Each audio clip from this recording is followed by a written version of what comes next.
Olá, pessoal da UMI, bom dia, boa tarde, boa noite, bom, qualquer período em que vocês estejam vendo essa aula.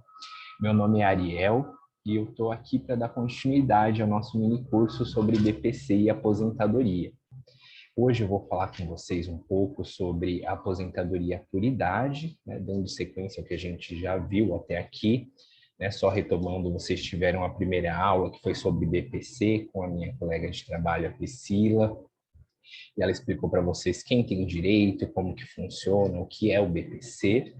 E depois vocês tiveram a aula com a minha colega Kelly, que passou para vocês um pouco sobre o que é a aposentadoria, as principais alterações que ocorreram na legislação ultimamente, e falou um pouco mais sobre a aposentadoria por tempo de contribuição. Hoje, então, nessa mesma linha de raciocínio, a gente vai falar sobre aposentadoria por idade. Antes disso, deixa eu me apresentar brevemente aqui para vocês. Meu nome é Ariel, atualmente eu sou advogado e servidor público da UFMS, campus aqui de Três Lagoas, que também é onde eu me formei em Direito e onde eu fiz o mestrado recentemente. E foi na UFMS que eu tive meu primeiro contato com esse projeto da UMI. Desde a minha graduação, eu cheguei a ser bolsista lá em 2014, depois fui voluntário, e passei um bom tempo aí trabalhando com esse projeto junto com a professora Vanessa. Então, sem mais delongas, vamos iniciar o nosso tópico de hoje, que é a aposentadoria por idade. Primeiro, o que é essa aposentadoria por idade? Bem, como a Kelly já explicou para vocês no encontro anterior, a aposentadoria é um instituto que confere ao trabalhador um benefício depois de um certo período de trabalho e contribuição. Então, esse benefício ele serve para que a pessoa, mesmo não estando mais trabalhando, desculpe, não estando mais ativa no mercado de trabalho, ela consiga garantir a sua subsistência. Então, como a Kelly bem explicou para vocês, né, não existe aposentadoria sem contribuição. Se a pessoa recebe algum tipo de benefício e nunca contribuiu, provavelmente esse benefício é o BPC. Para ser uma aposentadoria, a pessoa precisa ter contribuído. Isso é, mesmo na aposentadoria por idade, a gente chama ela assim, né, aposentadoria por idade, mas além do requisito da quantidade de anos de vida que você precisa ter, é exigido também a comprovação da contribuição, né, para a gente falar em aposentadoria. E a aposentadoria por idade, ela é baseada fundamentalmente na idade da pessoa que está requerendo, né? Esse tipo de aposentadoria, ele se subdivide em algumas categorias que a gente vai passar, né, na sequência, explicando quem tem direito a cada uma dessas subdivisões e o que cada uma delas quer dizer. A primeira delas é a aposentadoria por idade do trabalhador urbano. Esse é o maior número, né, de aposentadorias é justamente desse tipo, porque a maior parte das pessoas trabalha em ambientes urbanos, né, atualmente.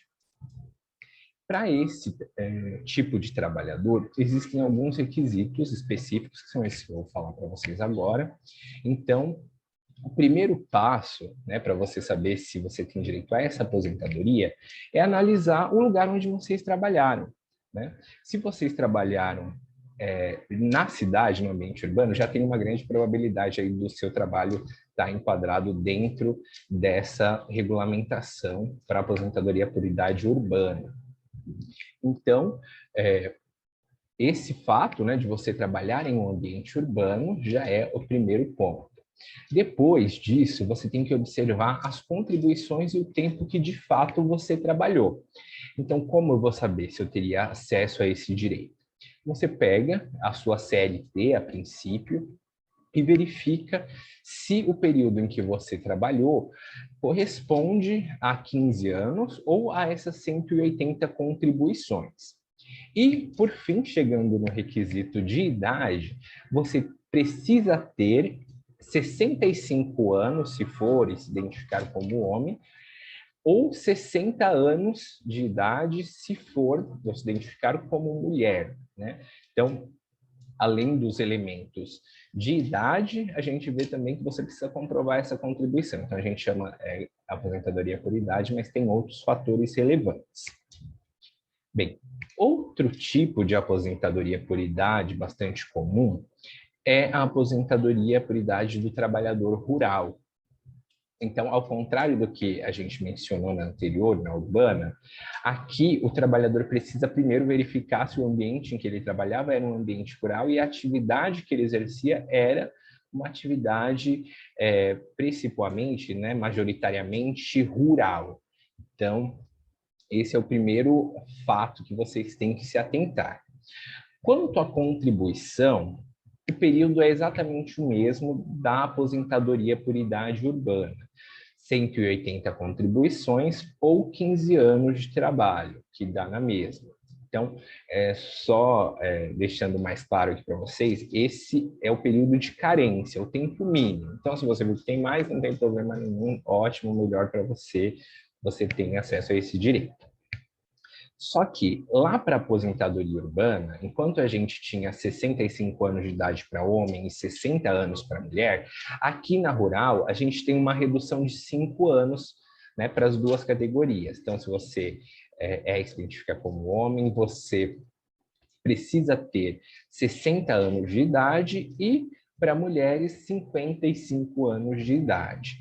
Então, essa redução, ela se justifica justamente pelo fato de que esses trabalhos rurais, geralmente eles são mais árduos, demandam um desgaste físico maior da pessoa, o que justificaria a redução de 5 anos, talvez até mais, mas o que a gente tem hoje, né, na legislação é essa redução de 5 anos. Então, resumidamente, você também vai precisar olhar a sua CLT, os registros que você tem, a contribuição que você fez, se contabiliza o período de carência, e contabilizando o período de carência é só verificar a sua idade, né?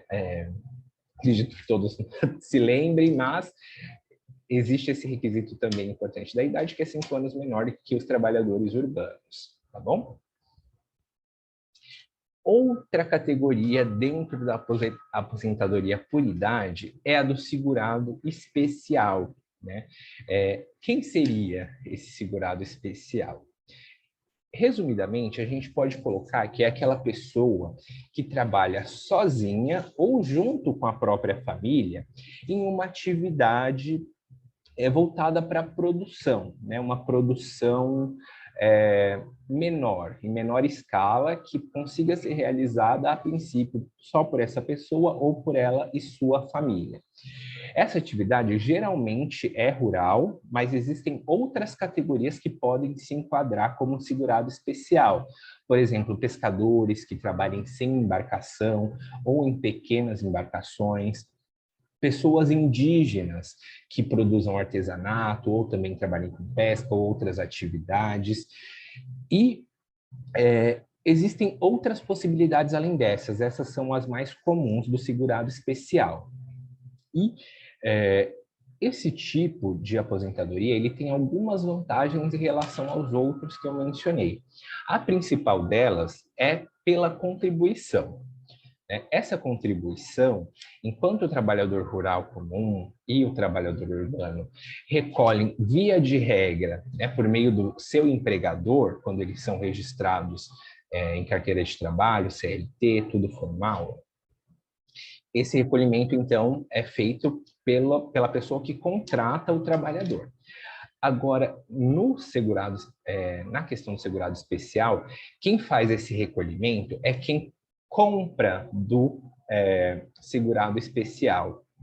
Então, essa pessoa ela vai produzir sozinha ou junto com a sua família, seja uma horta ou se for um pescador, a pesca que ele faz, ele vai ter esse produto e vai vender. Dessa venda, seja para um grande distribuidor ou seja para o consumidor final, é necessário que seja feito um recolhimento, eu não me lembro a porcentagem exatamente, mas é menos de 2% do valor do produto, né, do valor de venda do produto. Então, de acordo com o que você vender, a pessoa que comprou de você vai fazer esse recolhimento. Mas você precisa se atentar para ter esses comprovantes de recolhimento, porque isso vai ser exigido de vocês. Tá? Então, já indo aí para o próximo ponto importante sobre esse tipo de segurado, é a questão justamente das provas que você vai precisar para propor essa aposentadoria para o INSS. Isso porque, antigamente, não era exigida a comprovação da contribuição dessas pessoas e aceitava-se muito a prova testemunhal. Ou seja, qualquer pessoa que fosse lá e alegasse perante o juiz que você se qualificava como segurado especial já tinha uma validade. E isso facilitava muitas fraudes. Então, hoje em dia, é exigido estritamente provas documentais de que você realiza atividades que permitam o enquadramento como segurado especial. Mas o que podem ser essas provas? Bem, como eu disse, tem a contribuição que é feita por quem compra do segurado especial. Então, todos esses comprovantes de recolhimento são uma prova bastante interessante. Além disso, tem outras menos comuns, como a certidão de casamento, certidão de nascimento de filhos, em que conste a atividade que o segurado especial exerça, né? Além disso, existem algumas listas que o próprio INSS disponibiliza, desculpe, com documentos específicos para cada tipo de atividade exercida por esse segurado. Então, se você é pescador, tem uma lista de documentos. Se você é indígena, tem alguns outros, né? O pequeno produtor rural, que exerce suas atividades individualmente ou em regime de economia familiar, tem outros documentos que são exigidos.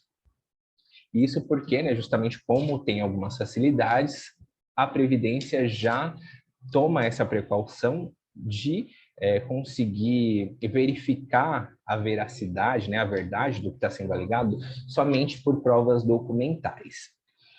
Outro ponto importante, que pode gerar confusão, é que eu mencionei para vocês que essa pessoa ela tem que produzir individualmente ou com a família. Porém, a gente sabe que tanto em atividades de pesca, como colheitas de, enfim, determinadas frutas, verduras, etc., existe uma sazonalidade, ou seja, em períodos do ano em que isso acontece com mais intensidade. Então, em determinado período, mesmo essa pessoa que trabalha sozinha ou com a própria família, ela pode precisar fortalecer a mão de obra para conseguir atender a demanda do seu trabalho. Então, se houver essa contratação, né, de terceiros para auxiliar na produção, ela não pode ultrapassar 120 dias. Então, se você se enquadra, né, pelo que eu falei aqui, já você verificou que se enquadra nessa possibilidade, você tem que tomar essa precaução de não contratar uma mesma pessoa por um período maior de 120 dias. Tá? Isso é constante, né? Mais 120 dias numa mesma sequência. Em períodos esparsos, isso pode acontecer. Outro ponto fundamental para você se caracterizar como um segurado especial é o tamanho do lugar onde você exerce a sua atividade. A gente tem hoje, pela legislação, a exigência de que essa atividade seja exercida em uma área de, no máximo, 4 módulos fiscais ou 4 módulos rurais. Bem, mas o que seriam, no final das contas, esses módulos fiscais ou rurais? Isso é uma unidade de medida, tá? E essa unidade de medida, ela representa um valor em hectares, que é uma outra unidade de medida um pouco mais conhecida.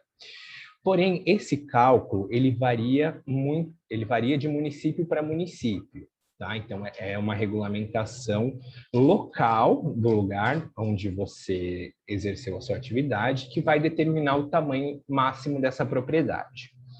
Então, isso pode variar, né, entre 5 e 110 hectares no Brasil, em todos os municípios do Brasil tem essa variação.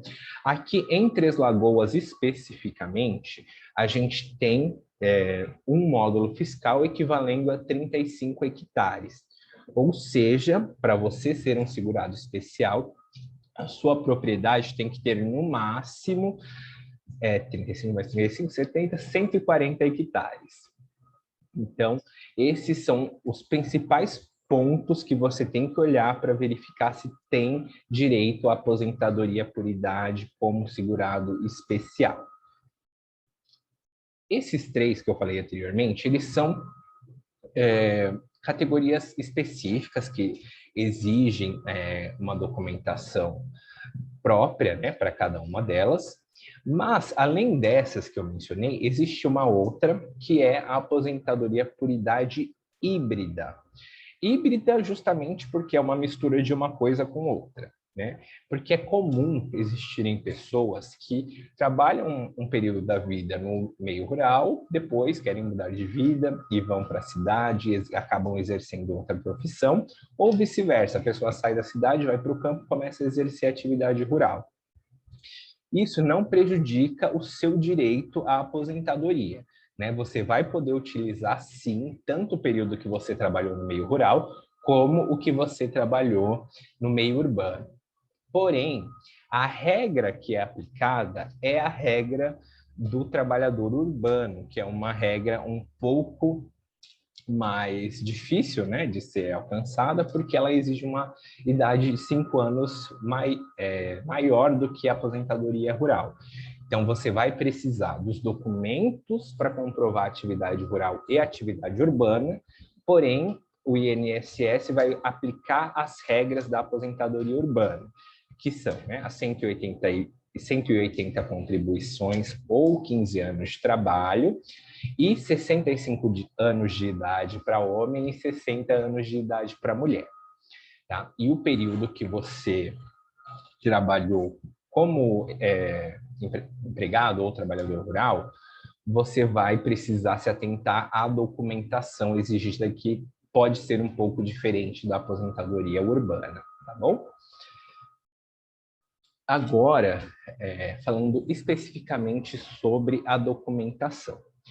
Essa lista de documentos que eu mencionei aqui nessa apresentação que vocês estão vendo, ela é a mais básica, né? São os principais elementos que, via de regra, devem ser apresentados em todas as categorias que eu mencionei anteriormente: aposentadoria por idade rural, urbana, híbrida e a do segurado especial. Porém, né, existem questões, principalmente como a do segurado especial, em que ele não é registrado, né? Tem sim a possibilidade dele ter esse registro, mas, via de regra, eles não têm a CTPS assinada por um empregador.